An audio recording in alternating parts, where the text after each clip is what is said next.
Voilà, alors bien heureux de vous retrouver ce matin pour entrer dans ce mystère de la personne humaine telle qu'elle a été créée par Dieu, telle qu'elle est recréée par la grâce. Jean-Paul II avait dit que la grande crise actuelle était une crise anthropologique. Finalement, on ne savait plus qu'était la personne humaine. Et il y a une sorte de rupture systématique au fil des siècles qui s'est produite, qui fait qu'on a perdu le sens des origines en quelque sorte. Quand on regarde un petit peu l'histoire de l'Église, il y a eu une grande rupture au XIVe siècle. C'était la rupture avec le sens de la nature. Il s'est trouvé un théologien à Paris qui s'appelait Guillaume d'Occam, qui était un franciscain d'origine, qui enseignait à la Sorbonne notamment, et qui finalement a posé la question de l'arbitraire divin. Dieu est arbitraire. Dieu n'est pas celui qui met tout en ordre. Finalement, pour défendre la toute-puissance de Dieu, il a exclu de Dieu sa toute sagesse. Et alors, il arrivera à dire que si Dieu avait dit qu'il était bien de tuer, il serait bien de tuer simplement parce que Dieu l'a dit. Il voyait en Dieu une sorte de dictateur qui décide de manière complètement arbitraire les choses. Il n'y avait pas cette intelligence de la sagesse et de l'amour de Dieu qui ordonne sa toute-puissance au bien et à la plénitude. Et alors, cette rupture avec cette intelligence du mystère de Dieu dans sa sagesse, dans son amour, a fait qu'il en a conclu quelque chose de très important et de très grave pour l'homme. La liberté de l'homme ne consiste pas à devenir ce que nous sommes appelés à être. C'est-à-dire que l'homme ne choisit pas ce pourquoi il est fait, mais il choisit d'accepter ou non ce pourquoi il est fait. Voyez-vous, c'est ça la liberté. Pour le chien ou le chat, il n'y a pas de problème, il n'y a pas de liberté. Il fait ce qu'il a à faire. L'arbre, là, il n'y a pas de liberté. Au printemps, il commence à fleurir, les feuilles poussent, et puis chaque année, c'est le même cycle. C'est magnifique, c'est extraordinaire. On s'extasie devant un arbre en fleurs, on s'extasie devant la création, parce qu'elle répond à cette sagesse de Dieu et qu'elle fait naturellement, pour l'animal par instinct, pour la nature, pour les plantes et les arbres par puissance créatrice, ce qu'ils sont appelés à être. L'être humain est le seul être qui peut choisir de devenir ou pas devenir ce qu'il est appelé à être, de vivre la plénitude à laquelle il est appelé ou de ne pas la vivre. C'est pas sans conséquence. Mais pour Guillaume d'Occam, oui, l'homme choisit sa propre finalité. L'homme décide de manière indifférente de devenir cela ou autre chose. L'homme est aussi arbitraire quant à sa finalité. Il n'y a pas inscrit dans le cœur de l'homme, chez Guillaume d'Occam, une tendance, un appel à une plénitude d'être. Et finalement, la liberté pour Guillaume d'Occam consiste de manière indifférente à devenir cela ou autre chose. De faire le bien, de faire le mal, c'est indifférent pour Guillaume d'Occam. Alors que dans la conception classique de la liberté, dans la conception divine de la liberté, c'est pas indifférent de poser un acte bon, de poser un acte mal, un acte mauvais, voyez-vous. Il y a une plénitude de vie à laquelle je suis appelé à être, il y a un mode d'emploi du bonheur inscrit dans le cœur de l'homme, y répondre ou ne pas y répondre, il y a une conséquence grave, où je suis heureux, je suis malheureux. Pascal disait plus tard, tout homme cherche à être heureux, ça c'est l'appel profond inscrit dans le cœur de l'homme, même celui qui va se pendre, seulement il se trompe de chemin, ça c'est vrai. Donc on cherche tous à être heureux, on cherche désespérément à être heureux, mais on se trompe de chemin. Et dans notre communauté, nous accueillons des jeunes qui ont passé par différentes difficultés, la drogue, l'alcool, la violence. Et je me souviens toujours de cette fille qui avait sauté d'un pont de 47 mètres et qui était tombée sur un arbre, qui était donc sortie vivante de cette épreuve, mais avec de nombreuses souffrances physiques, morales, vous imaginez.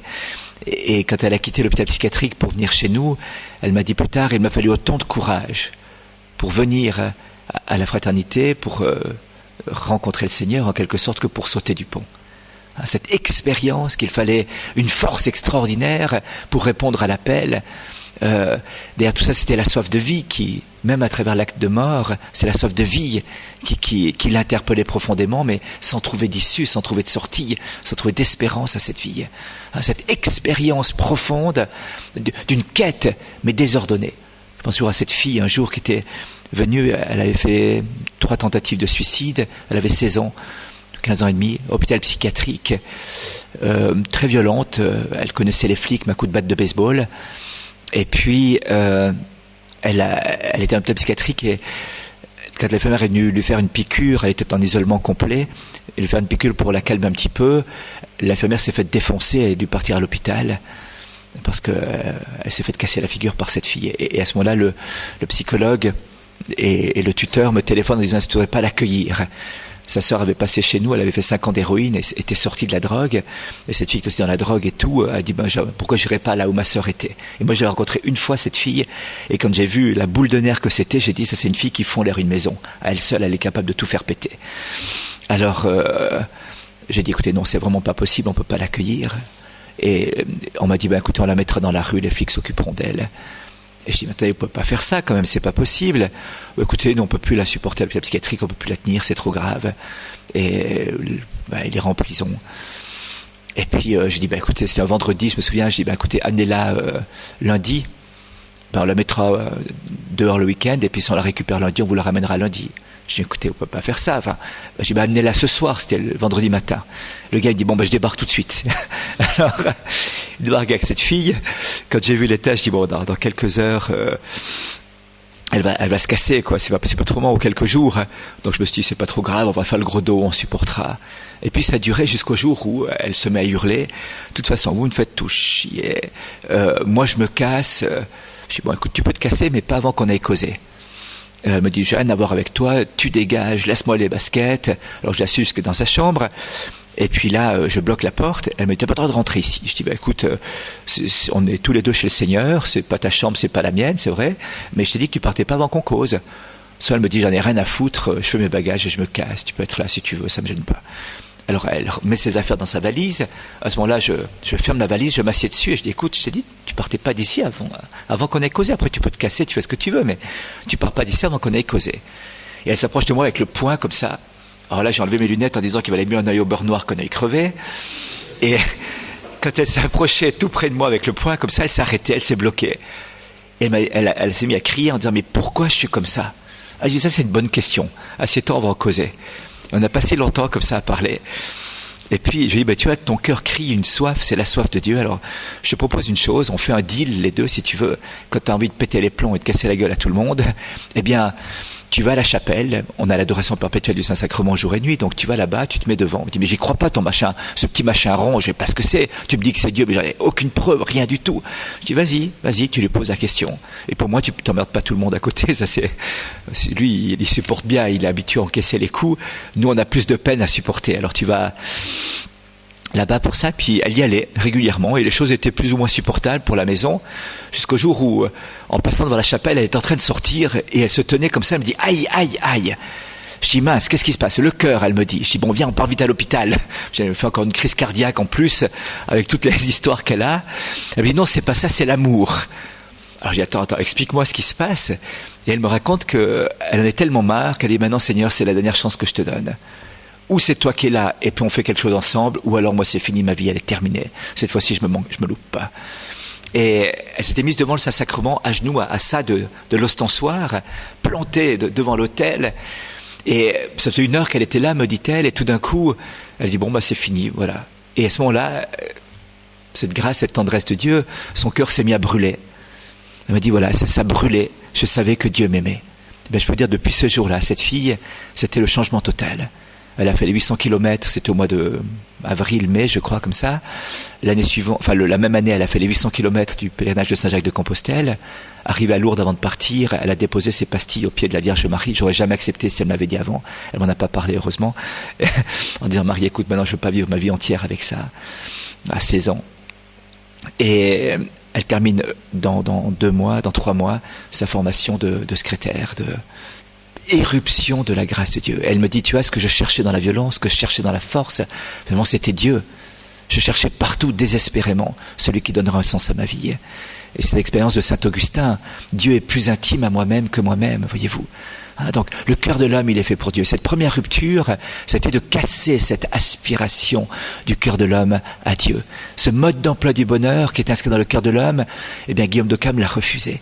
Et toute la philosophie, toute la théologie, j'allais dire, de l'Occident a été marquée par cette rupture profonde d'une doctrine qu'on appelait le nominalisme, qui était à l'origine de l'idéalisme allemand, et qui finalement a été à l'origine d'une seconde rupture, c'était celle de Luther, de la Réforme. Luther a été complètement formé à la doctrine nominaliste de Guillaume d'Occam, et finalement il n'y avait pas une intelligence correcte de Dieu, de la nature et de la grâce. Cette idée que l'homme est complètement corrompu, cette idée que Dieu est arbitraire, que c'est par arbitraire qu'on est sauvé. Il y a poum, poum, poum, tu vas être sauvé, et puis toi, tu n'es pas sauvé. Pourquoi ? Rien à voir avec nos œuvres, rien à voir avec une correspondance de l'homme à l'amour de Dieu, rien. Et finalement, il y a une rupture, c'était le corps du Christ au XVIe siècle. Le corps du Christ a été rompu profondément. Donc rupture avec la nature humaine, rupture avec le corps du Christ, dans un même courant, dans une même veine de pensée, de philosophie. Troisième rupture terrible, rupture avec le Christ. C'est le siècle des Lumières. On veut bien croire en un Dieu créateur qui lance la chignaude initiale de l'univers, en un Dieu quelque part en haut sur son nuage, mais qui n'a plus rien à faire avec l'humanité. On veut bien du Dieu tout-puissant qui est l'architecte de l'univers, mais pas au Dieu qui se révèle humblement, pauvrement dans le Christ Jésus. Et on aboutira finalement au XIXe siècle au rejet de Dieu avec les idéologies athées. Vous voyez, une sorte de dégringolade, la nature, l'Église, le Christ, rejet de Dieu. Et au XXe siècle, à la fin du XXe siècle, on en arrive à la perte du sens de la personne humaine. On arrive avec des philosophes comme Peter Singer, un Australien qui enseigne aux États-Unis, qui dira finalement la seule différence qui existe dans l'univers, c'est entre le sensible et l'insensible. Finalement, il n'y a pas de différence entre les animaux. On appelle ça l'antispécisme. L'homme n'est pas différent. L'homme a revendiqué sa différence par rapport à toutes les autres espèces animales. C'est une erreur tragique qui a conduit à des tragédies graves dans l'histoire du cosmos. Et finalement, la seule vraie différence, c'est l'autonomie de l'être. Et quand on regarde un petit cochon et un petit enfant à l'âge de 6 mois, le petit cochon est plus autonome que le petit enfant. Et donc, s'il faut choisir entre les deux vies, il faut sauver le petit cochon plutôt que le petit enfant. Il arrive même et c'est textuel, hein, je vous cite exactement ce que dit Peter Singer, donc je n'invente rien du tout.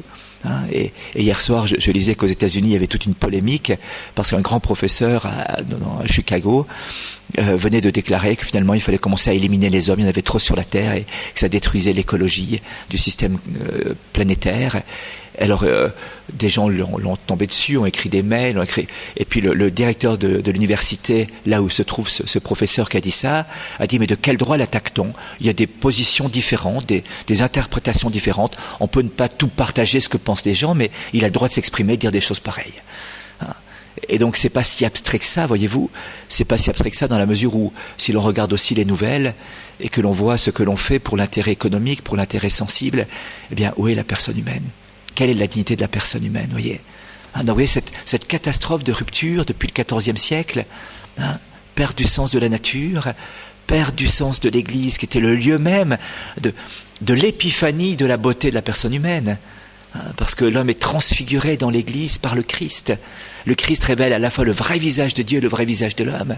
Et c'est dans l'Église, par la grâce, qu'était révélée cette plénitude. Tout d'un coup, voilà que ce lieu même, l'Église telle qu'on l'entend, c'est-à-dire le signe et le moyen de l'unité du genre humain et de l'unité de ce genre humain avec Dieu, eh bien, était brisé.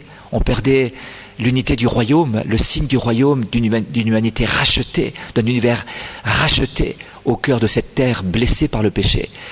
Et puis ensuite, on a rejeté le Christ, celui seul qui peut redonner à l'homme toute la splendeur et la beauté de son identité première. Et puis on a rejeté Dieu, et on a rejeté la personne humaine. On ne sait plus qui est l'homme. Alors, on en arrive à plusieurs théories. L'homme vaut ce qu'il a. L'homme est réduit à sa valeur de son avoir. L'homme est réduit à ce qu'il pense. Cogito ergo sum, je pense, donc je suis. C'est ma pensée qui me fait être. Si je ne pense pas, je ne suis pas. C'est pas ce que Descartes disait, mais c'est ce qu'on résume un petit peu aujourd'hui. L'homme vaut ce qu'il rapporte. La personne humaine vaut ce qu'elle rapporte. Si elle rapporte, si elle est utile, alors dans ce cas-là, elle vaut quelque chose. Si elle est inutile, dans ce cas-là, alors il faut l'éliminer. C'est tout le problème de l'euthanasie ou de l'avortement. L'homme vaut ce qu'il consomme. Bonjour les consommateurs. À quoi juge-t-on la société aujourd'hui ? L'indice de consommation des ménages. Regardez. Alors là, on sourit quand vous avez consommé plus et on est triste quand on a moins consommé. Mais quelle est cette logique qui consiste à consommer toujours plus ? Un Américain consomme 100 fois plus qu'un Africain. Imaginez-vous si l'Afrique consomme comme l'Amérique, qu'est-ce que ça veut dire pour la planète et pour l'humanité entière ? Et ça ne veut pas dire plus de bonheur. Il y a moins de désespérés et de déprimés en Afrique qu'aux États-Unis, malgré les souffrances et les épreuves que vivent nos frères et sœurs africains. Voilà. L'homme vaut ce que valent l'agencement de ses cellules. Jean-Pierre Changeux dira l'homme n'est qu'un homme neuronal, c'est plusieurs milliards de cellules qui s'entrechoquent entre elles. Alors si elles s'entrechoquent bien, tant mieux. Si elles s'entrechoquent mal, eh bien l'homme ne vaut rien. Voilà. L'homme vaut ce qu'il fait, c'était Marx, c'est son faire qui va déterminer la dignité de la personne humaine. Et finalement, il y a une seule chose qu'on a oubliée, c'est que l'homme vaut ce qu'il est. C'est sa dignité qui est importante. J'étais un jour avec un papa devant son enfant grabataire sur son lit et le père me dit « Nicolas, tu as là 60 kilos d'amour. L'amour ne se pèse pas, on a bien compris, mais cet être humain avait une dignité inviolable. » J'ai eu l'occasion de travailler dans un centre de personnes handicapées physiques et mentales graves en Italie qui s'appelle le Cotolengo, la petite maison de la Divine Providence qui était fondée par un prêtre contemporain de Don Bosco, Saint Joseph Cotolengo. Et il y avait un gars, il s'appelait Liborio. Liborio était sur un lit grand comme cette table. Il faisait une sorte de S sur ce lit, dur comme un morceau de bois. Et dès qu'on le prenait, dès qu'on le touchait pour le laver, le nettoyer ou le nourrir, il souffrait terriblement. Tout son visage se crispait. Il avait une tête très déformée. Il y avait une bouche immense. Il y avait un front très, très petit, un peu comme ça, microcéphale. Et puis... son visage se crispait totalement, mais dès qu'on le caressait, parce qu'il était paisible, il y avait le sourire qui prenait tout le visage, et moi je voyais Dieu dans ce sourire. Alors après l'adoration eucharistique, j'allais caresser Liborio, et je voyais le Christ au même endroit, dans cette splendeur du visage. Et le frère qui était là me dit un jour, tu sais, des chefs d'entreprise avaient financé un petit peu l'institution, étaient venus visiter, et 3 sont arrivés au pied du lit de Liborio. Et quand ils l'ont vu comme ça, ils ont dit, un homme comme ça, on ne devrait pas laisser vivre. Et le frère qui a entendu cette parole s'est dit, vous avez raison, Liborio est très souffrant et très handicapé. Mais Liborio, eh bien, c'est le rayon de soleil de la maison. Et il l'a caressé. Et quand les chefs d'entreprise ont vu Liborio sourire, ils ont dit, si un homme comme ça est capable de sourire, c'est que Dieu existe. C'était des gens d'un club service, vous savez, un peu athées, ou enfin je ne sais pas trop quoi.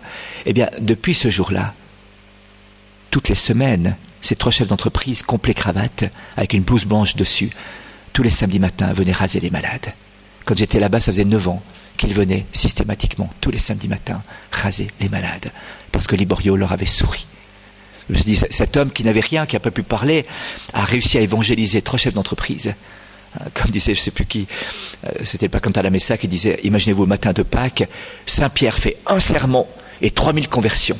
Et parfois il y a 3000 sermons et pas une conversion. C'est pas la même logique. Il y a une puissance de la grâce de Dieu qui traverse, qui renverse les choses. Dignité inviolable de la personne humaine. Dignité lumineuse de la personne humaine, de chaque être humain. Non pas par ce qu'il a, par ce qu'il fait, par ce qu'il possède, par sa manière d'être utile, par l'agencement de ses cellules, par la complexité de ses fonctions organiques, mais par son être profond, créé à l'image et la ressemblance de Dieu. Alors ce qu'on va essayer de voir un petit peu cette semaine, si vous le voulez bien, c'est approfondir déjà à partir de la création, de la Genèse, le mystère de la personne humaine. Voyez-vous, quand les disciples ou les scribes et les pharisiens s'approchent de Jésus en disant « Est-il possible de répudier sa femme ?» Question importante quand même, qui les travaille un petit peu. Et il dit, parce que dit Moïse, dit Jésus. Moïse a dit qu'il était possible d'établir un acte de répudiation en cas de pornéia, d'adultère, d'union illégitime. Enfin, c'est pas l'adultère, c'est l'union illégitime. On serait trop long d'en parler, mais voilà. Et Jésus leur répond, c'est à cause de la dureté de votre cœur que Moïse a dit cela. À l'origine, il n'en était pas ainsi.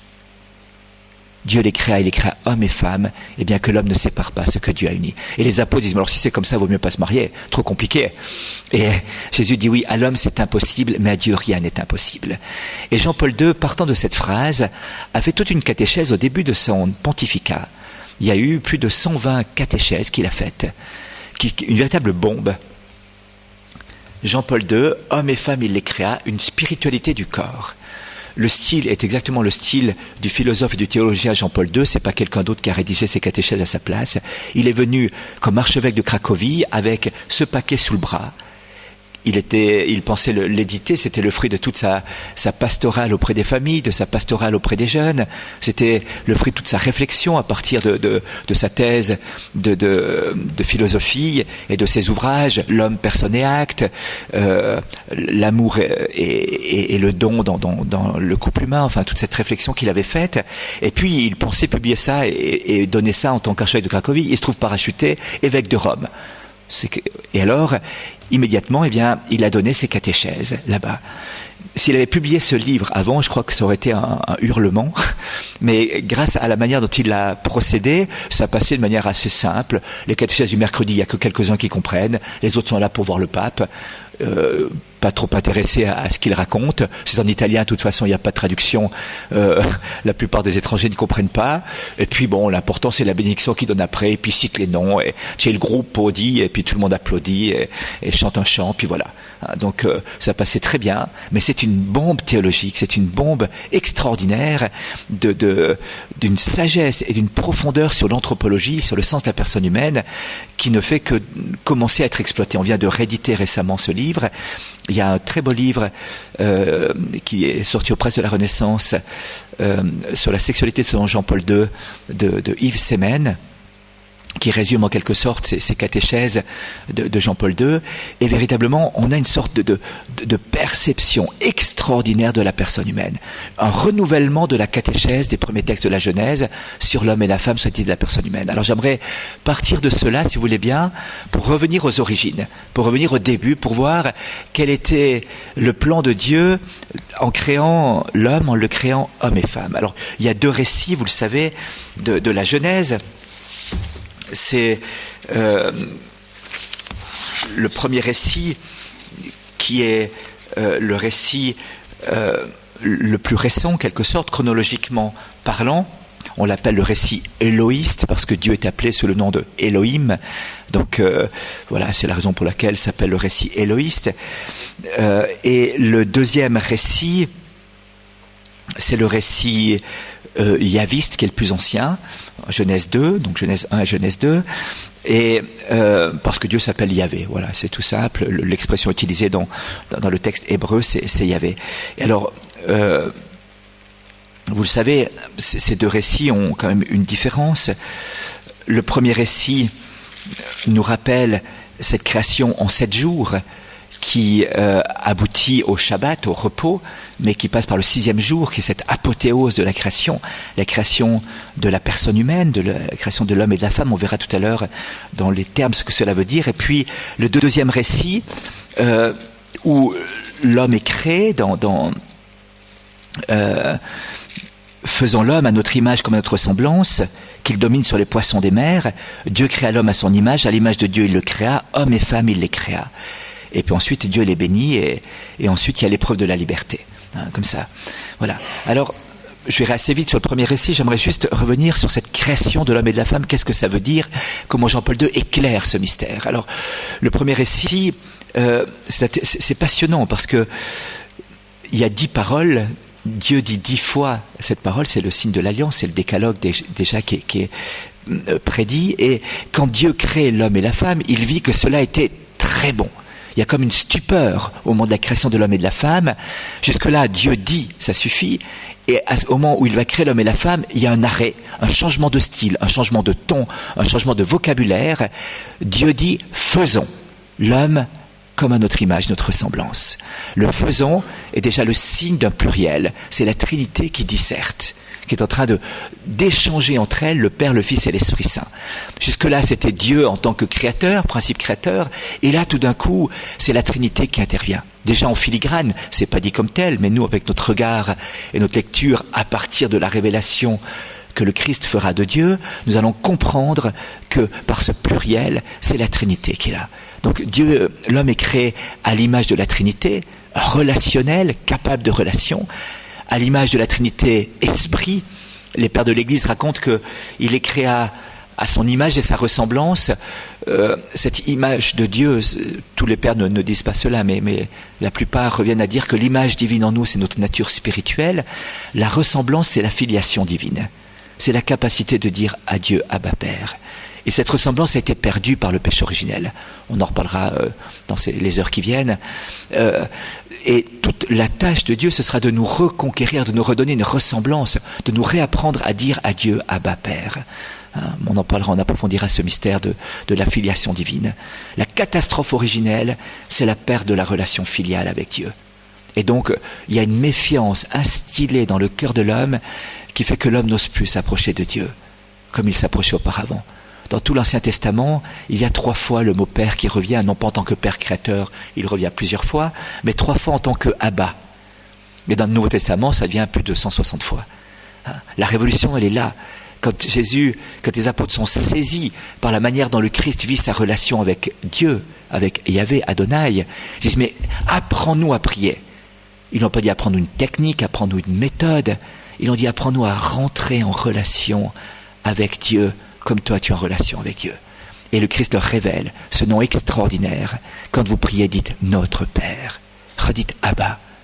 Il réapprend à l'humanité qui avait perdu ce sens de la relation filiale, la capacité ou la manière de vivre en relation avec Dieu en disant Abba. Et non seulement il nous réapprend, mais il va nous donner la puissance capable de rentrer en relation. C'est l'Esprit Saint en personne. C'est-à-dire que l'homme recréé dans le Christ reçoit l'Esprit Saint qui permet de rentrer en relation avec Dieu comme le Fils éternel du Père vit en relation avec son Père de toute éternité, par la puissance de l'Esprit Saint. Vous voyez, c'est puissant, c'est extraordinaire, cette grâce que nous recevons au baptême, qui est le don de l'Esprit Saint. Et c'est ça la vraie Pentecôte. C'est pas celle des signes et des prodiges dont saint Luc nous parle dans les Actes des Apôtres. C'est aussi celle-ci, bien sûr. Mais la première Pentecôte, celle que saint Jean met en lumière, c'est la relation filiale avec le Père. Mais ça, on en reparlera, ce sera pour plus tard. Donc, voyez-vous, on a perdu la ressemblance, on a gardé l'image. Mais c'est pas de cela dont j'aimerais vous parler ce matin. C'est à partir du deuxième récit, où Dieu dit, il n'est pas bon que l'homme soit seul. Il faut que je lui fasse une aide qui lui soit assortie. Alors c'est intéressant parce que ce texte n'arrive pas tout au début. Dieu créa l'homme à son image et la ressemblance. Il les créa hommes et femmes. Il les bénit, soyez féconds, multipliez-vous, emplissez la terre. Et voilà. Et ensuite, il lui souffla, Dieu modela l'homme avec de la glaise. Il le modela de la glaise du sol, il insuffla dans ses narines une haleine de vie, et l'homme devint un être vivant. Il planta un jardin, il y mit l'homme, qui avait été modelé par Yahvé, il fit pousser toutes sortes de choses, il donna à l'homme la capacité de nommer ces choses, il le présente, cet arbre de la connaissance du bien et du mal, tu ne mangeras pas, car le jour où tu mangeras, tu deviendras passible de mort. Puis Dieu dit, il n'est pas bon que l'homme soit seul. Donc, il y a une sorte de rupture dans ce texte, une sorte de va-et-vient, voyez-vous, dans le texte, entre l'homme et la femme et l'homme. Et Jean-Paul II éclaire cela en disant qu'il y a au départ de l'expérience humaine, mais notre expérience personnelle, parce que c'est une question existentielle de notre existence personnelle, une solitude originelle. Quand Dieu dit « il n'est pas bon que l'homme soit seul », quel est le mot qui est utilisé dans le texte de la Genèse ? Il n'est pas bon que Adam soit seul, Adama soit seul. Adam, c'est indistinctement l'homme et la femme, ou c'est l'humanité en général. C'est l'homme en tant qu'indistinct. L'homme en tant que masculin, c'est Ish ou Is. La femme en tant que féminine, c'est Issa ou Isha. Et là, il dit, il n'est pas bon que Adama soit seul. Ah, dit Jean-Paul II. Alors là, il y a quelque chose de fondamental qui nous est révélé, d'essentiel. C'est pas tant la solitude originelle du pauvre homme mâle, masculin, qui dit, mais je m'embête ici tout seul, vivement qu'il y ait quelqu'un avec qui je peux échanger un peu de tendresse et d'amour. Et Dieu dit, mais je vais te faire une aide semblable. C'est pas ça l'interprétation première de ce texte. Il n'est pas bon que Adama soit seul, que l'être humain, homme et femme, indistinctement soit seul. Ça implique, pour Jean-Paul II, quelque chose de fondamental. Il y a une solitude originelle que l'homme doit devoir expérimenter, absolument indispensable, incontournable dans la vie de nos premiers parents, mais dans la vie personnelle de chacune et de chacun d'entre nous. Quelle est cette solitude originelle? Eh bien, elle a deux aspects, si vous voulez, cette solitude originelle. Le premier aspect, c'est celle qui découle de la nature même de l'être humain. Il est au milieu du paradis, il est au milieu de toutes ces espèces végétales, animales, de tous ces êtres qui sont créés, qui sont placés devant lui par Dieu. Il y participe quelque part par son corps, l'homme participe à cette création par son cœur, il est glaiseux de la glaise même qui a formé le reste de l'univers, et en même temps, il y a une sorte d'incommunicabilité fondamentale avec ces êtres. Je peux caresser le chat, je peux caresser le chien, je peux sauter sur le cheval, je peux avoir une relation, mais je ne peux pas communiquer avec ces êtres. Je suis, tout en participant à cette nature créée, tout autre que cette nature créée. Il y a quelque chose en moi qui est radicalement différent de cette nature créée. Et en voyant toute cette création, l'homme expérimente à la fois la splendeur, la merveille de cette création, l'émerveillement devant ce qui est posé devant lui par Dieu, mais en même temps, il expérimente une incapacité foncière d'entrer en relation avec cette nature créée. Parce qu'il y a quelque chose en lui qui dépasse infiniment ce qui est là. C'est cette fameuse haleine de vie, ce souffle de vie que Dieu a mis en lui, son âme spirituelle. Voyez-vous? Et donc, il y a une solitude originelle par rapport à ce qui est inférieur à l'homme. Et puis, il y a en même temps aussi une solitude originelle par rapport à ce qui est supérieur à l'homme. L'homme voit bien qu'il, quelque part, il est créé. Il sait bien qu'il ne s'est pas créé lui-même. Il est reçu de quelqu'un d'autre. Il y a un Dieu au-dessus de lui, celui-là même qui lui parle et qui lui présente toutes ces choses. Et qu'en même temps, par lui-même, il ne peut pas rentrer en relation avec ce Dieu. Il est quelque part parachuté entre le monde créé, avec lequel il ne peut pas rentrer en relation parce que c'est inférieur à lui, et il est donné par Dieu à lui-même, dans sa liberté, par un Dieu avec lequel il a de la peine à rentrer en relation parce que il est le tout autre, ce Dieu, en même temps. Et que finalement, cette relation avec Dieu n'est possible que dans une alliance que Dieu lui-même créera, suscitera, proposera, établira. L'homme ne peut pas, par ses propres forces, entrer en relation avec Dieu.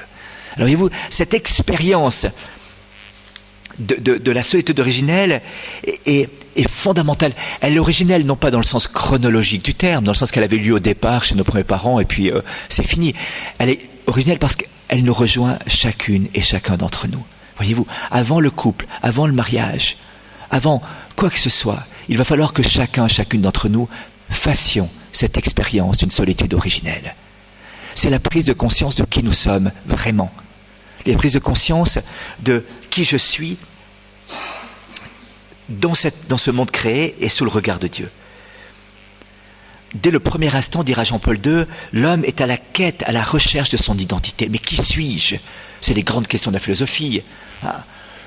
D'où viens-je? Où vais-je? Qu'est-ce que je fais entre deux? Certains disaient dans quelle étagère? Voilà. Mais c'est vrai, c'est une vraie question. Mais d'où je viens? Où je vais? Et qu'est-ce que je fais entre deux? Ce sens de la vie. Vous savez que ce sens de la vie est tellement tragique que un psychiatre, Viktor Frankl, un Autrichien, a fait toute une thérapie, il a développé toute une thérapie sur le sens de la vie. Il appelait ça la logothérapie, non pas la logopédie qui est le sens du langage, mais la logothérapie, le sens du sens, la thérapie par la redécouverte du sens de la vie. Comment Viktor Frankl a-t-il découvert ça? En étant dans un camp de concentration durant la Deuxième Guerre mondiale, 3 ans dans un camp de concentration. Et il s'est rendu compte qu'il y avait 2 types de personnes dans ce camp de concentration. Ceux qui se laissaient aller, qui mouraient et qui dépérissaient complètement. Et puis ceux qui, même en dépérissant physiquement peut-être, vivaient dans la paix et dans une certaine sérénité du cœur. Et même dans la joie du cœur pour certains. Il dit, mais c'est pas possible, on est de la même pâte humaine, on est les mêmes êtres humains, on vit les mêmes tragédies, les mêmes horreurs, la même déshumanisation de l'homme, la même réduction de l'être humain à un état même inférieur d'une bête. L'état du rien, d'un numéro qu'on peut détruire et manipuler à sa guise. Et la réaction est différente. Qu'est-ce qui fait cette différence de réaction? Et il a vu que c'était le sens qu'avaient les gens à leur vie. Et pour lui, le sens, c'était de retrouver sa femme à la sortie du camp de concentration. Et quand il est sorti, sa femme elle-même était morte dans un camp de concentration.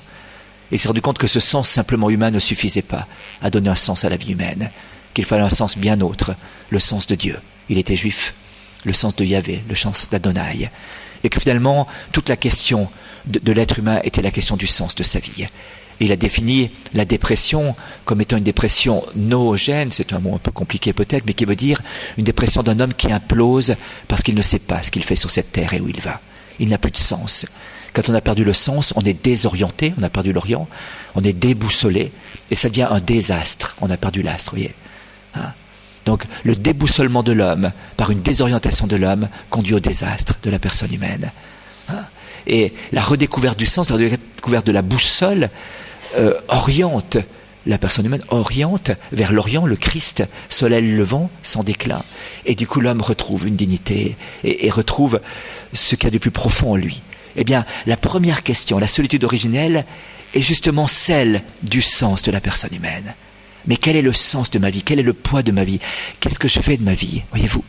Et ça, c'est fondamental.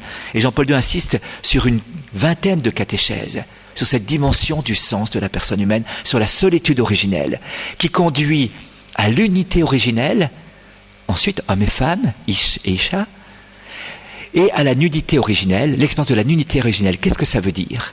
Puis à l'expérience de la catastrophe originelle, qui est la chute. Et la reconstitution de l'être humain dans son unité personnelle, dans cette solitude originelle et dans sa relation originelle, par la suite, grâce à la grâce de Dieu. Voyez-vous, c'est tout le sens de ces catéchèses. Et Jean-Paul II insiste sur le fait que c'est par le corps que l'homme fait cette expérience, par ma propre chair.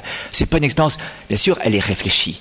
Mais d'abord, c'est mon corps qui me met dans cette situation particulière de me rendre compte que même si mon corps est matériel et participe à ce monde créé, il y a quelque chose en moi qui dépasse, qui éclate, qui surpasse infiniment ce monde créé.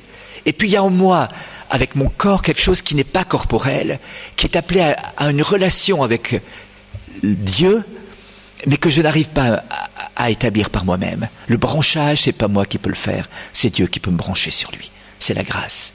Alors on verra ce que ça veut dire dans une autre approche, à partir d'une approche plus théologique sur la manière dont l'homme a été créé à l'origine, et le péché originel, et la recréation de l'homme qui sera au cœur de toute cette démarche spirituelle, et notre bonheur, si vous voulez. Comment retrouver le sens, le bonheur de ma vie. Alors, Jean-Paul II insiste en disant que cette solitude originelle est en fait une autoconscience, une conscience de moi, qui va déterminer ou qui va me pousser à devoir prendre position. Qu'est-ce que je fais de ma vie?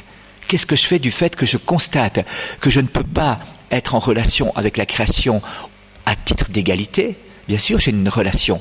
Je suis le maître, Dieu m'a établi maître sur l'œuvre de ses mains. Ça, c'est l'expérience la plus bouleversante. On lisait ce psaume 8 hier soir en introduction à cette session. Qu'est-ce que l'homme pour que tu penses à lui? Qu'est-ce que cette poussière d'homme sur cette poussière de terre au cœur de cet univers infini, enfin, ou en tout cas en expansion, comme ça, qu'est-ce que l'homme pour que tu penses à lui? Et pourtant, tu l'as fait un peu moins qu'un ange, tu l'as établi Seigneur sur l'œuvre de tes mains. C'est cette expérience bouleversante, déconcertante de la petitesse de l'homme et de la grandeur de l'être humain. Ce petit rien, disait Pascal, entre l'ange et la bête. Mais qui veut faire l'ange fait la bête, et qui veut faire la bête s'enferme là-dedans. L'homme passe l'homme, disait Pascal ensuite.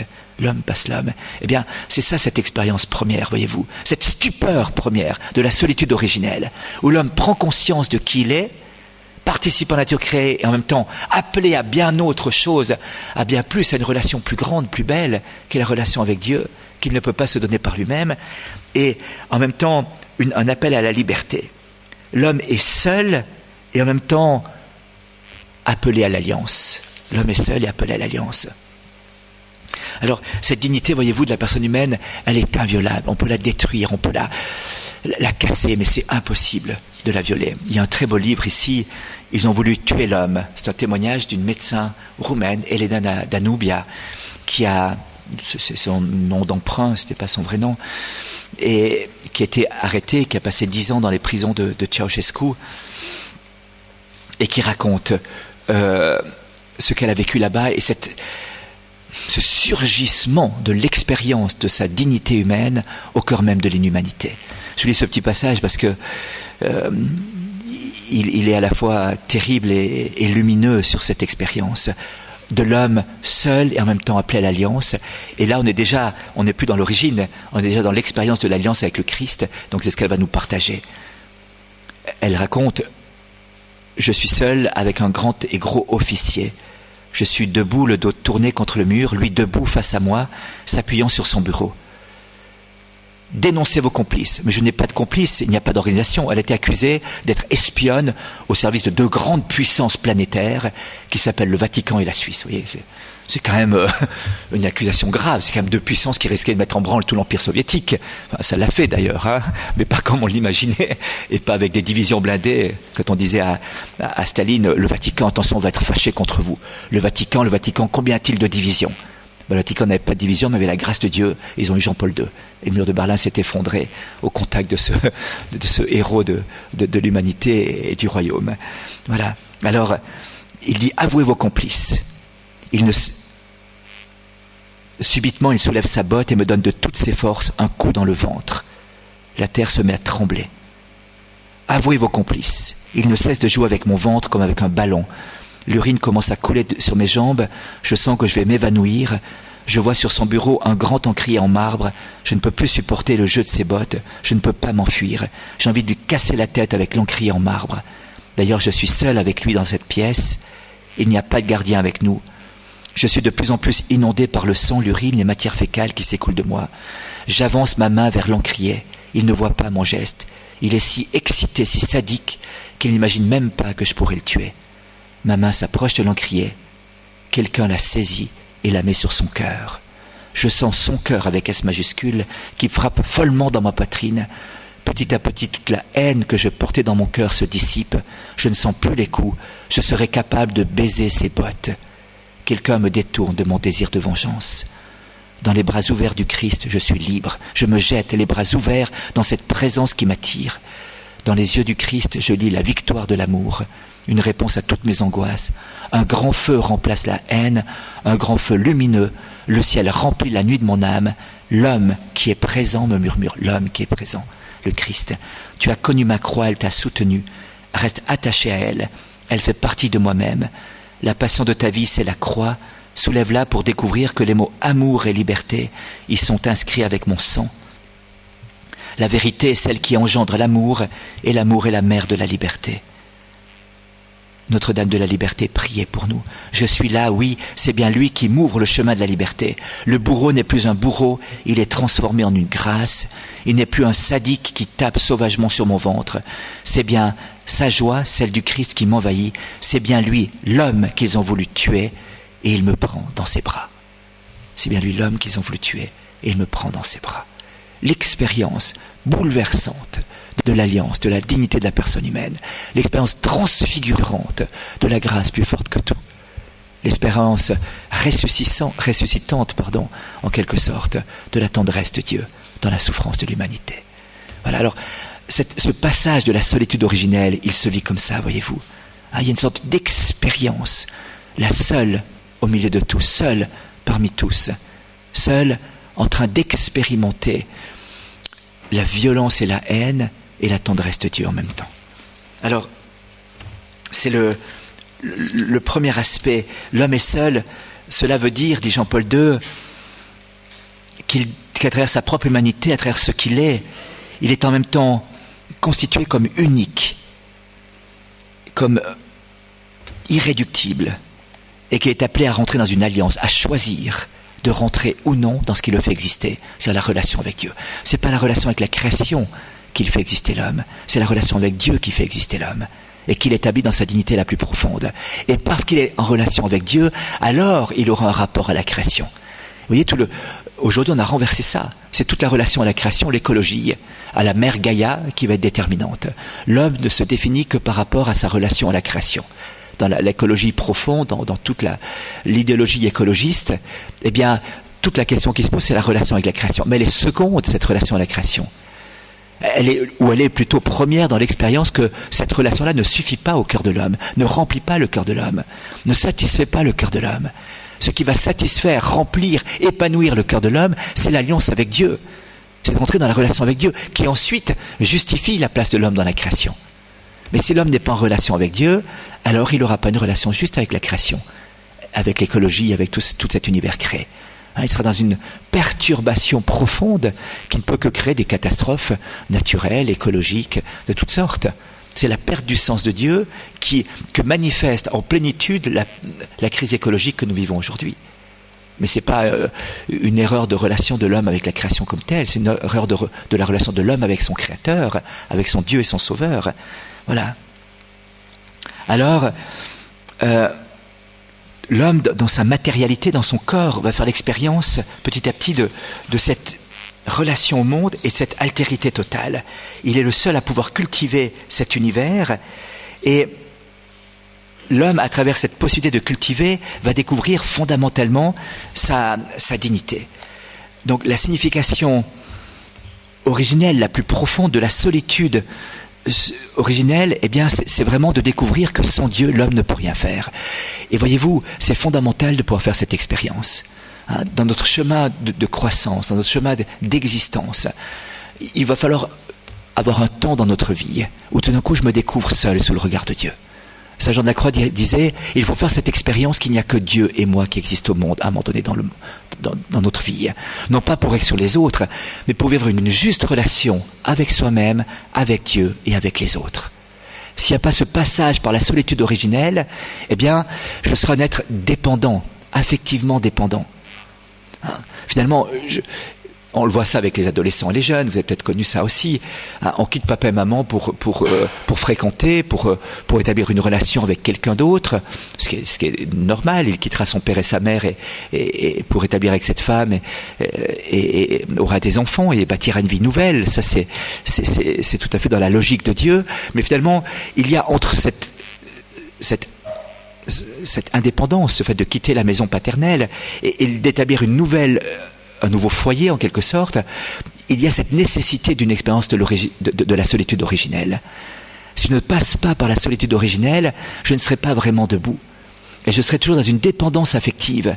Avant, c'était à l'égard des parents, après, ce sera à l'égard de ma femme ou de mon époux. Mais finalement, je n'ai jamais su qui j'étais entre deux. Et un jour ou l'autre, cette crise ressurgit dans la vie. Mais qui suis-je vraiment ? Qui suis-je au-delà des dépendances affectives dans lesquelles je m'établis, qui me rassurent en quelque sorte, mais qui ne m'assurent pas en tant qu'être humain. Ça me rassure psychologiquement, mais ça ne m'établit pas comme un être humain debout. Or, la gloire de Dieu, c'est l'homme debout, l'homme vivant, l'homme établi dans cette capacité relationnelle avec le monde créé, avec Dieu et avec les autres. Je suis appelé à vivre cette relation complète. Et pour cela, il va falloir passer par la solitude originelle. Mais qui suis-je ? Qui suis-je vraiment, moi, sous le regard de Dieu, face à l'univers, face aux autres ? Et découvrir que je ne pourrais vraiment savoir qui je suis qu'en ayant passé par cette expérience de la solitude originelle. C'est Adama qui fait cette expérience. C'est l'homme indistinctement homme et femme. Et alors, on passe ensuite à la deuxième étape. C'est seulement à ce moment-là que je vais être constitué dans l'identité sexuelle, j'allais dire, Is et Issa. Les commentaires rabbiniques qui parlent de ça, c'est tout à fait juif ce que dit Jean-Paul Delin, c'est exactement dans la pensée juive des commentaires rabbiniques qui avaient exactement la même conception. C'est après qu'on a perdu un peu ce sens, où quand vous lisez ce texte, il n'est pas bon que l'homme soit seul, il lui crée donc une aide semblable, la première action qu'on a tous, dans notre catéchisme et dans notre manière de penser, il n'est pas bon que le masculin soit seul, il lui faut donc une femme à côté, et donc voilà. Et donc, on a une sorte de réduction, en quelque sorte, du mystère qui nous est révélé là, parce que c'est aussi cela, mais ce n'est pas d'abord cela. Une réduction du mystère de la personne humaine qui nous est révélée dans la Genèse, dans cette solitude originelle de l'homme, homme et femme. On en arrive immédiatement au deuxième aspect, à la conséquence en quelque sorte, qui est la relation possible entre l'homme et la femme. Mais ça c'est second, ça vient après. Après l'expérience de la solitude originelle, il y a l'unité originelle. Les commentaires rabbiniques disent, Dieu créa Adam, il le créa indistinctement homme et femme, il le créa en fait homme et femme dos à dos.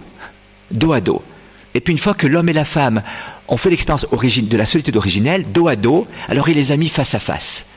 C'est lumineux comme explication. Il les crée dos à dos, et ensuite il les met face à face.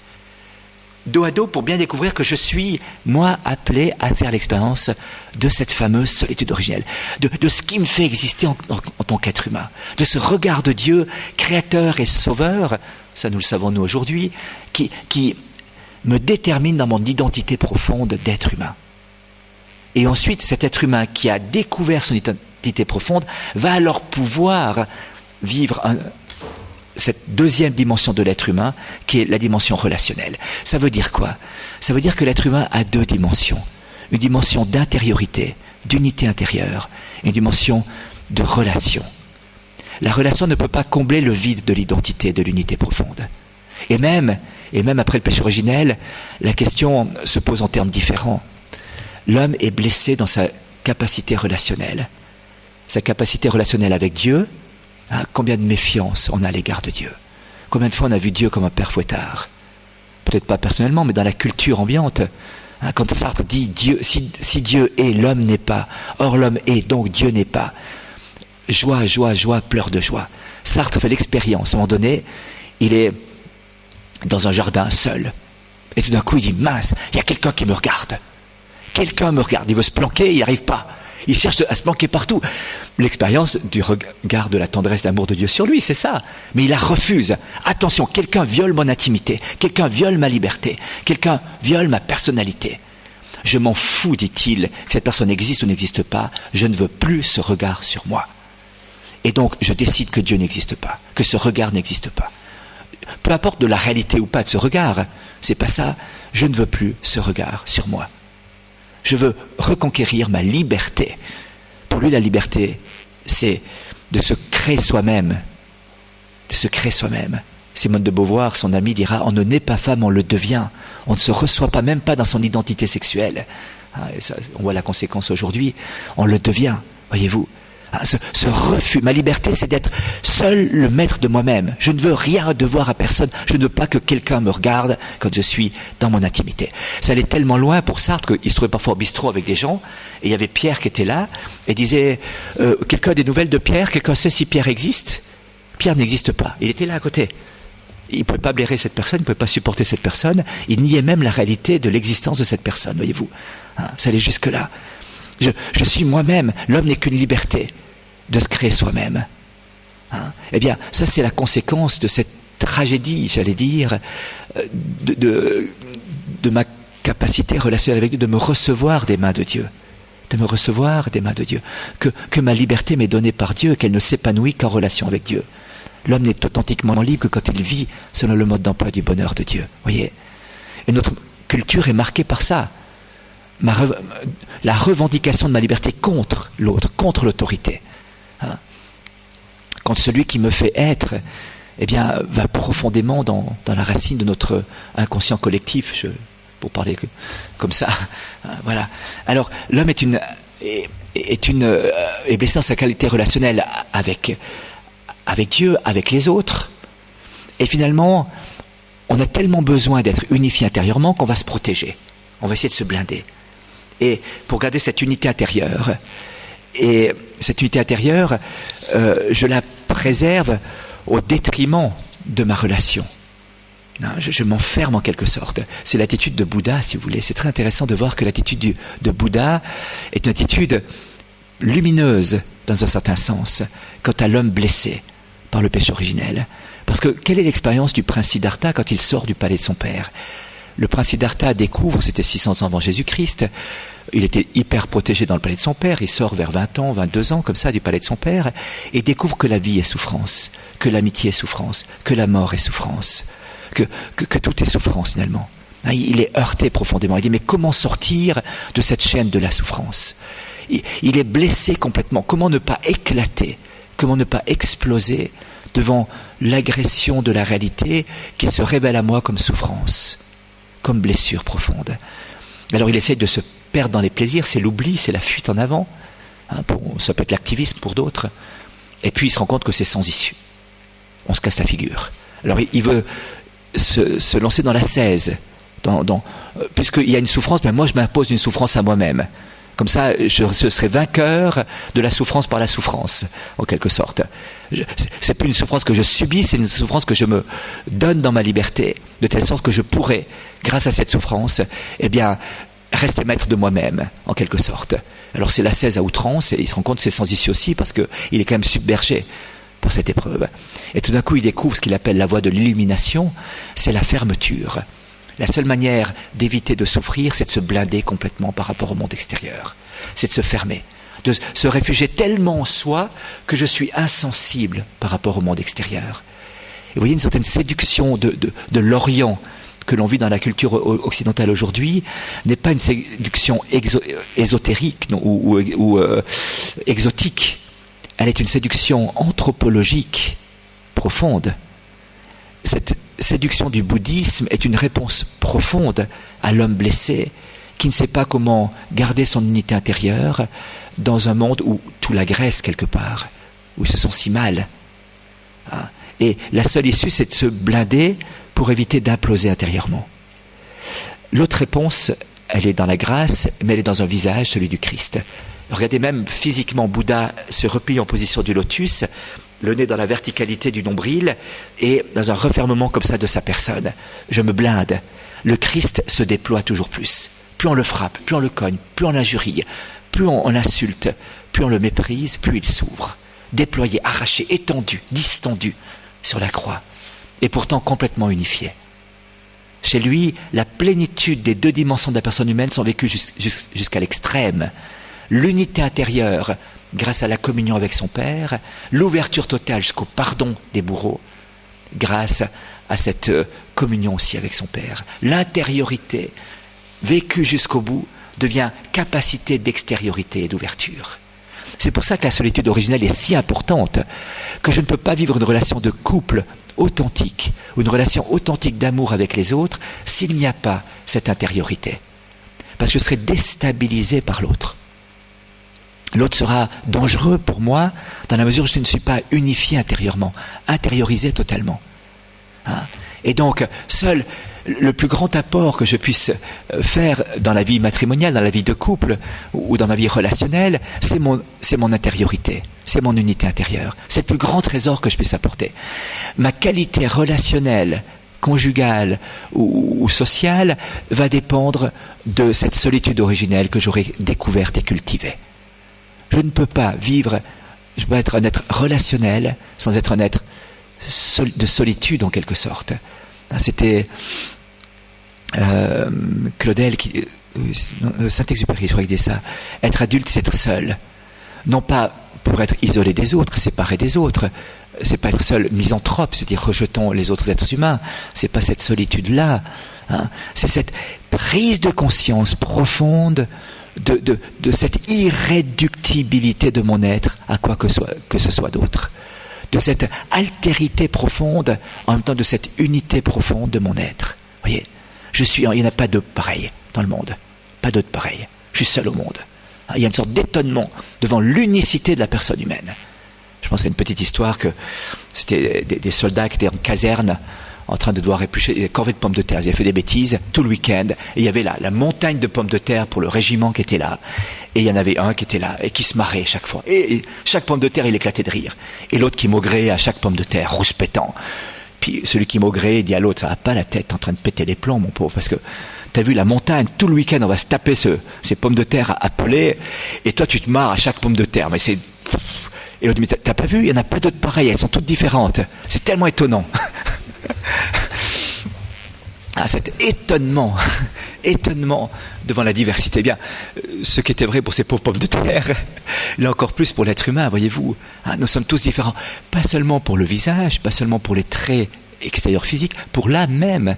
Il y a plus de différence entre les âmes qu'entre les visages. En ce qui constitue l'être humain dans sa différence spécifique, c'est-à-dire son âme spirituelle, elles sont plus différentes que les visages. Nous, on imagine, on a de la peine à imaginer ce que c'est que l'âme spirituelle. Allez voir, imaginez. On peut imaginer que ce qu'on a expérimenté, donc comment imaginer une chose qu'on n'a pas expérimentée. On peut croire, on peut être certain de l'existence de l'âme spirituelle, mais on ne peut pas l'imaginer, se la représenter. On est incapable, on peut se représenter que des choses qu'on a touchées, qu'on a vues, qu'on a assemblées. Eh bien, allez imaginer, mais cette âme est plus différente, ça c'est la certitude, que les visages même que nous expérimentons, eux, dans leurs différences. Le visage devient l'épiphanie de l'âme, le lieu même où je découvre l'unicité de la personne. Hein? Il n'y en a pas d'autre pareil, c'est toi et c'est personne d'autre. Alors, voyez-vous, cette solitude originelle va me faire prendre conscience que je suis unique, infiniment aimé de Dieu, seul sous le regard de Dieu, et en même temps capable, que l'autre est aussi unique, infiniment aimé de Dieu, et seul sous le regard de Dieu, et en même temps que nous sommes capables de relation, que l'autre est le tout autre.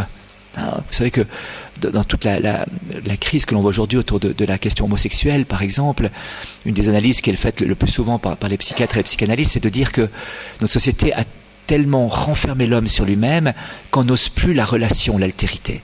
On est dans ce phénomène de repliement, de protection de soi, de sorte que j'ai peur de rencontrer l'autre en tant que tout différent. Et l'autre en tant que tout différent de moi-même, c'est l'homme pour la femme et la femme pour l'homme. Et que finalement, toute cette souffrance homosexuelle telle qu'elle est vécue aujourd'hui de manière généralisée, enfin j'entends, lorsque le phénomène a pris cette ampleur, il y a une blessure de société derrière, eh bien c'est cette incapacité de rencontrer l'autre en tant qu'autre. Je recherche le même moi-même. Tony Natrella, le psychanalyste, disait il y a quelque chose de narcissique derrière, mais de blessé en même temps. Il n'y a pas de jugement sur les personnes, mais une analyse du comportement qui fait que je cherche moi-même à travers cette relation-là. Et donc la multiplication des relations montre que c'est pas l'autre en tant qu'autre que je cherche, y compris dans la relation hétérosexuelle, j'allais dire. Si pour moi la relation avec la femme, c'est peu importe qu'elle s'appelle Cunégonde, Aristippine ou Clémentine, pourvu que ce soit une femme, eh bien le centre d'intérêt c'est moi. C'est moi. Je m'aime moi-même à travers l'autre. Je n'aime pas l'autre en tant qu'autre. Un mari disait à sa femme un jour, quand il a épousé, j'avais 50 ans de mariage, puis il me disait, quand j'ai épousé ma femme, je lui ai dit, sache qu'en t'épousant, j'ai renoncé à 2,5 milliards d'autres femmes. Alors peut-être qu'il était un petit peu prétentieux sa capacité de séduction, mais il y a quelque chose de très vrai dans cette expression. Choisir d'entrer en relation personnelle avec cette personne-là, avec elle, c'est renoncer à toute autre relation du même type, avec qui que ce soit d'autre. Parce que c'est toi que j'aime. Et c'est toi en tant que personne. C'est pas la femme en général, l'éternel féminin. C'est pas l'apparence de... Voilà, c'est pas ça. Je suis capable d'une relation avec l'autre en tant qu'autre. Je suis capable de me donner et de recevoir un autre être humain qui est le tout autre que moi et qui est unique. Et donc, si c'est Cunégonde, c'est pas Aristippine. Comprenez ? Si c'est Juliette, c'est pas Roméo. Si c'est Roméo, c'est pas Juliette. Enfin, c'est pas un autre. Il y a l'unicité de la relation qui va être fondée à partir de cette intériorité, de cette solitude originelle. S'il n'y a pas eu l'expérience de la solitude originelle, je ne serais pas capable de fonder une relation unique et viable. Donc, les deux choses vont de pair. Et Jean-Paul II va jusqu'à dire, voyez-vous, ce qui va être au cœur de cette expérience de la solitude originelle, c'est le fait que je n'existe pas sans la relation à Dieu. L'homme n'est vraiment lui-même, n'est vraiment libre que dans une totale dépendance à l'égard de Dieu. Alors ça, c'est juste l'inverse de ce qu'on dit aujourd'hui. Toute la conquête dans cette chaîne de rupture dont j'ai parlé tout à l'heure, depuis le XIVe siècle, c'est revendiquer l'indépendance de l'homme. Revendiquer l'autonomie de l'homme. Il y a deux sens à autonomie. L'autonomie en tant qu'être autonome, c'est-à-dire moi qui me gouverne par moi-même, ça je le suis bien sûr, je suis donné par Dieu à moi-même dans ma liberté et je décide de ce que je fais de ma vie. Mais il y a une autonomie qui consiste à ne rien devoir à personne et surtout pas à Dieu. Eh bien ça c'est complètement faux. Dans ce sens-là, je ne peux jamais être autonome ou indépendant. Je ne suis vraiment que dans la lumière du Créateur. Je ne suis vraiment que dans la lumière du Rédempteur. Je suis vraiment que dans la lumière de ma relation avec Dieu. Et tout l'aboutissement de cette crise aboutit à mai 68. Ni Dieu ni maître, interdit d'interdire. On ne naît pas femme, on le devient. L'homme n'est pas, il est à se faire. Enfin, toute cette idéologie de mai 68 est l'aboutissement de cette crise du XIVe siècle. C'est incroyable. C'est l'apothéose. Et qui s'est manifestée dans une violence, dans une revendication du refus d'exister par un autre, de se recevoir d'un autre. Or, ce que fonde cette conception de la personne humaine, dans la solitude originelle. C'est ce que Jean-Paul II a développé plus tard dans toute sa pensée. C'est que l'homme est donné par Dieu à lui-même. Il doit s'accueillir comme un cadeau de Dieu et ne se retrouve qu'en se donnant en retour. Ça, c'est toute l'anthropologie de Jean-Paul II. L'homme est donné par Dieu à lui-même. Nous sommes un cadeau que fait Dieu à nous-mêmes. Chacune est un cadeau que Dieu fait à lui-même. Voyez-vous? Et on ne discute pas les cadeaux. Si Dieu m'a donné à moi-même comme je suis, c'est comme ça qu'il m'aime, c'est comme ça qu'il me veut, c'est pas autrement. Il va me changer par sa grâce. Mais comme je suis aujourd'hui, je suis un cadeau que Dieu fait à moi-même. Je suis et je me reçois comme un cadeau de Dieu. Cette phase de la réception comme un cadeau de Dieu est l'expérience de la solitude originelle. Et je me retrouve comme me donnant en retour, c'est l'expérience de l'unité originelle du couple, c'est l'expérience de la relation de l'homme avec les autres, avec ses semblables. Voyez-vous, là on a vraiment tout le cœur du mystère de la personne humaine sous le regard de Dieu. Et cette radicale dépendance à l'égard de Dieu me constitue comme un être humain, m'établit dans la liberté, me crée comme être unique. Regardez le saint. Le saint, c'est celui qui vit complètement en relation avec Dieu. Et pourtant, il n'y en a pas d'autre pareil. Alors là, vraiment, hein, il y a un même mouvement de l'être, un même mouvement du cœur chez le saint, mais sa manière de vivre, sa manière de répondre en fait vraiment un être unique. Il n'y a pas de clonage. Regardez l'amitié qu'avaient Mère Teresa et Jean-Paul II.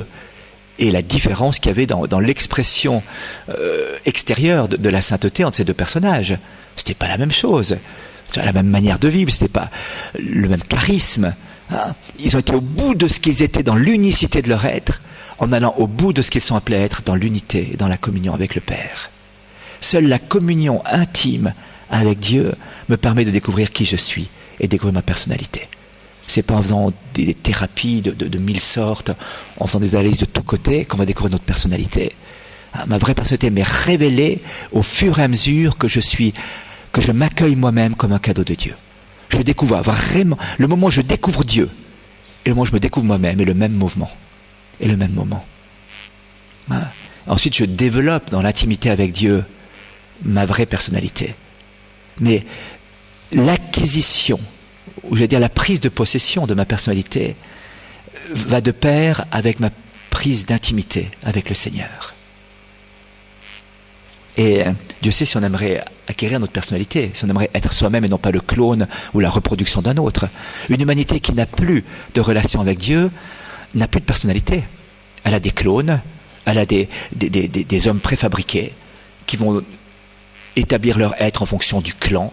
C'est tout le système clanique qu'on retrouve aujourd'hui, qui est un système profondément régressif. C'est par le look, c'est par la dégaine. Un jour, dans un bistrot, il y avait 5 jeunes qui étaient là, qui parlaient de l'armée. Puis ça les embêtait d'aller à l'armée et critiquer l'armée. Je dis, mais je comprends pas pourquoi, parce que finalement, vous êtes déjà prêts pour l'armée, vous. Puis ils disent, comment ça? Qu'est-ce que tu racontes? Je dis, regardez, vous êtes tous habillés en noir, tous les mêmes Santiago, tous les mêmes clopes, tous les mêmes piercings. Toi, t'en as deux de plus, c'est peut-être le boss. Tous la même bière, tous la même dégaine, tous la même coupe de cheveux. Vous êtes des clones parfaits.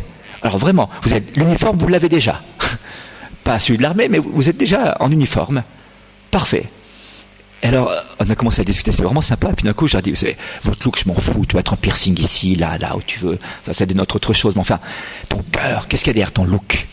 Est-ce que tu existes derrière ton look? Qui t'es toi, par exemple? Derrière ton look et ta dégaine? Ben, ils ne savaient pas. Ben, ils ne savaient pas qui ils étaient derrière leur look et leur dégaine. Hein, vous voyez? Et finalement, alors il y a les rappeurs, il y a les trash metal, il y a les gothiques. Chez les jeunes, on voit bien ce phénomène. Hein. Et puis chez les adultes, ça existe aussi. Hein. Moi, j'ai un ami qui est banquier. Alors il m'a dit, je arrive dans la banque, mais tu sais, nous, les cravates, c'est pas les mêmes que toi qu'on met dans la banque là. Je dis ça, tu fais ce que tu veux, hein, mais nous on achète dans tel magasin là à Genève, tu vois. Ah, dit gars, une semaine après j'allais dans le magasin juste pour voir, je sortais avec 3 cravates. Après on dit, tu sais, les souliers, ils sont bien tes souliers, mais c'est pas les mêmes que nous on a. Nous c'est plutôt dans tel magasin qu'on va acheter.